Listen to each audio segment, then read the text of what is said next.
Hello friends, welcome back to my channel. এই মুহূর্তে SLST নিয়ে যারা আপডেট পেতে চাও অবশ্যই কিন্তু এই ভিডিওটি তোমাদের দেখতে হবে। এসএলএসটি অনেক বড় একটা আপডেট এসেছে। যারা 11-12-এ পরীক্ষা দিয়েছো তাদের জন্য অনেক বড় খবর।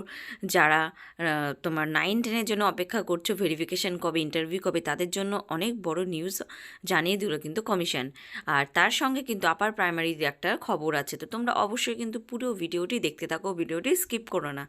আর যদি তোমরা চ্যানেলে নতুন হয়ে থাকো, রিকোয়েস্ট রইল অবশ্যই কিন্তু চ্যানেলটিকে সাবস্ক্রাইব করে বেল নোটিফিকেশান অন করে দিতে, যাতে পরবর্তীকালে এরকম আপডেট সবার আগে তোমাদের মোবাইলে পৌঁছে যায়।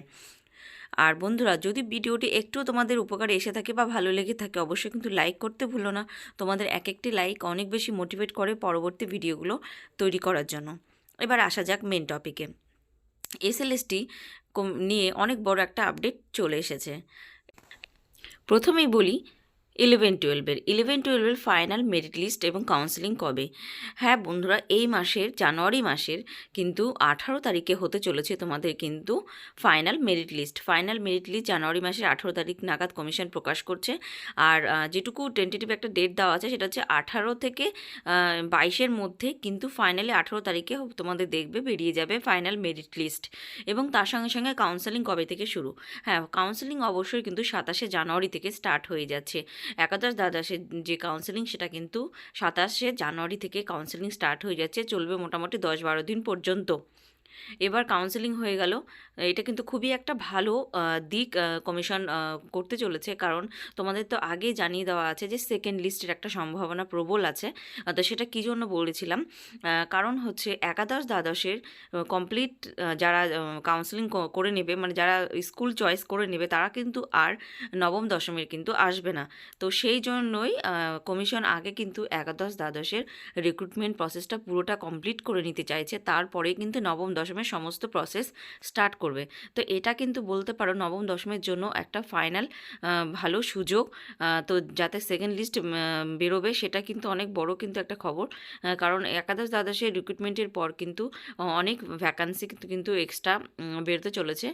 কারণ যারা নবম দশমে ভেরিফিকেশনের সিট অকুপাই করে রেখেছিল তারা কিন্তু ফাইনালি একাদশ দ্বাদশে তারা যদি চলে যায় তাহলে সেই সিটগুলো কিন্তু ভ্যাকান্ট হয়ে যাবে। তার সঙ্গে সঙ্গে কিন্তু সেকেন্ড লিস্ট বেরোনোর সম্ভাবনা কিন্তু প্রবল হয়েছে। তো এই দিকটা কিন্তু তোমরা অবশ্যই কিন্তু লক্ষ্য রাখতে পারো। যারা চান্স পাওনি, যারা 1 নম্বর 2 নম্বর কাট অফের জন্য যারা মানে স্থান করে নিতে পারোনি, তাদের জন্য কিন্তু অনেক বড় একটা খবর। এবার চলে আসছি 9-10-এর ভেরিফিকেশান ডেট। তো তোমরা ইতিমধ্যেই তো জেনে গেছো যে তোমার এই একাদশ দ্বাদশের টোটাল প্রসেসটা কমপ্লিট হওয়ার পরই কিন্তু নবম দশমের ভেরিফিকেশান ডেট বা ইন্টারভিউ পরপর আসবে। তো কমিশন সূত্রে যেটুকু জানা গিয়েছে যে নবম দশমের ভেরিফিকেশান কিন্তু এই মাসের লাস্ট উইক নাগাদ, মোটামুটি এই শেষের দিকে একদম 27-28 তারিখ থেকেই কিন্তু ভেরিফিকেশান শুরু হয়ে যাবে। তো এইটুকু তোমরা পাকা খবর জানিয়ে দিলাম তোমাদের। আর এবার হচ্ছে নবম দশমের যে ইন্টারভিউ, তাহলে ইন্টারভিউ কবে থেকে শুরু হবে। ইন্টারভিউ যেহেতু একাদশ দ্বাদশের তোমার কাউন্সেলিংটা মোটামুটি 10-12 দিন চলবে, তাহলে তোমরা ধরে রাখতে পারো ফেব্রুয়ারি সেকেন্ড উইকের তোমাদের কিন্তু ইন্টারভিউ চলে আসবে নবম দশমের।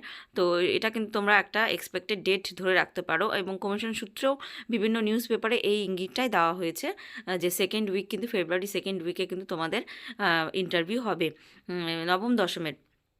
তো এটা কিন্তু অনেক বড় একটা আপডেট বন্ধুরা। তোমরা কিন্তু অবশ্যই এই দিকে কিন্তু নজর রাখতে পারো। তোমাদের কিন্তু আর বেশি হাতে সময় নেই। যারা নবম দশমের ইন্টারভিউ প্রিপারেশন নিচ্ছ তাদেরকে বলবো জোর কদমে নিয়ে যাও, কারণ তোমাদের হাতে কিন্তু খুব বেশি সময় নেই। কারণ এখন থেকে যদি তোমরা প্রিপারেশন আরও ভালো করে নিতে থাকো তাহলে কিন্তু তোমরা অবশ্যই তোমাদের যে কাঙ্ক্ষিত চাকরিটা সেটা কিন্তু পাবে। আর তোমরা কিন্তু জানো কম্পিটিশন কিন্তু প্রচণ্ড হাই হতে চলেছে, কারণ প্রচুর ক্যান্ডিডেট একসঙ্গে ডাক পেয়েছে। তো যে যে রেশিওতে ডাকার কথা ছিল তার থেকেও বেশি রেশিওতে কিন্তু কমিশন ডেকেছে। তো সেই সূত্রে কিন্তু ইন্টারভিউ ডেমনস্ট্রেশন যারা খুব ভালো দেবে তাদের কিন্তু অবশ্যই এই সিটটা কভার করার সুযোগ থাকবে। তো তোমাদের বলবে সময় নষ্ট না করে অবশ্যই কিন্তু তোমরা ভালো করে ইন্টারভিউ প্রিপারেশন নিতে থাকো। হ্যাঁ, এবার চলে আসছি আপার প্রাইমারির আপডেট নিয়ে। আপার প্রাইমারিতে কিন্তু অনেক বড় একটা আপডেট চলে এসেছে। সেটা হচ্ছে তোমরা অনেকেই জানতে চেয়েছো যে আপার প্রাইমারি এক্সামটা কবে হবে। তো যেহেতু সামনে ভোট, তাহলে সামনে ভোট সেই জন্য কিন্তু আপার প্রাইমারি এক্সাম হওয়ার এখন কিন্তু কোনো সম্ভাবনা নেই। আর তার থেকে সবচেয়ে বড় কথা, আপার প্রাইমারি এখন কেন হবে না, এই কারণে যেহেতু ফেব্রুয়ারি থেকে মাস থেকে এক্সাম হতে চলেছে তোমার মাধ্যমিকে, তো উচ্চ মাধ্যমিকে, তো সেই সূত্রে আপার প্রাইমারি এখন এক্সাম হওয়ার সম্ভাবনা নেই। আপার প্রাইমারি এক্সাম কিন্তু ভোটের পরেই কিন্তু হবে, সেটা কিন্তু কমিশন জানিয়ে দিয়েছে। তো বন্ধুরা, এই ছিল আজকের আপডেট। যদি ভিডিওটি ভালো লেগে থাকে অবশ্যই কিন্তু সাবস্ক্রাইব করে পাশে থাকতে পারো। Thanks for watching.